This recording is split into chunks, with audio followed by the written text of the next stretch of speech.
વિસનગર શહેરમાં વરસાદી પાણીના નિકાલ માટે કેનાલ કમાણા 4 રસ્તાથી મહેસાણા 4 રસ્તા સુધી બનાવવામાં આવી રહી છે। આ કેનાલનું કામકાજ છેલ્લા 2 મહિનાથી ગોકળગાયની ગતિએ ચાલી રહ્યું છે, જેના કારણે આ હાઈવે રોડ ઉપર આવેલા માર્કેટોના વેપારીઓ અને સોસાયટીના રહીશો ત્રાહિમામ પોકારી ઉઠ્યા છે।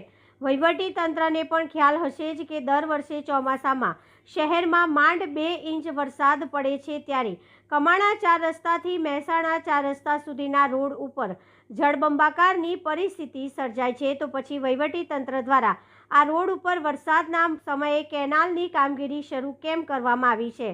શું આ બાબતે કોન્ટ્રાક્ટરને ખબર નથી કે પછી બેદરકારીપૂર્વક ચોમાસાના દિવસો નજીક હોવા છતાં પણ આ હાઈવે ઉપર કેનાલ ખોદી નાખી હશે? અને હવે જ્યારે શનિવારે સવારે 2 ઇંચ વરસાદમાં જ આ રોડ ઉપર પાણી ફરી વળ્યા, જેના કારણે રામઝૂંપડી પાસે ખોદવામાં આવેલી કેનાલના સળિયા કોઈ રાહદારી કે વાહન ચાલકોનો ભોગ લેશે, ત્યાર પછી જ તંત્ર જાગશે। અત્યારે તો વરસાદી વાતાવરણ જામ્યું છે અને જો વહેલી તકે વહીવટી તંત્ર દ્વારા ગંભીરતાથી કોઈ કામચલાઉ ધોરણે પણ વ્યવસ્થા કરવામાં નહીં આવે તો કોઈ અકસ્માત થશે તો જવાબદાર કોણ? તેવી ચર્ચાઓ સ્થાનિક રહીશો અને વેપારીઓ કરી રહ્યા છે। રિપોર્ટર પ્રકાશ સોની, DT ન્યૂઝ લાઈવ 24 વિસનગર।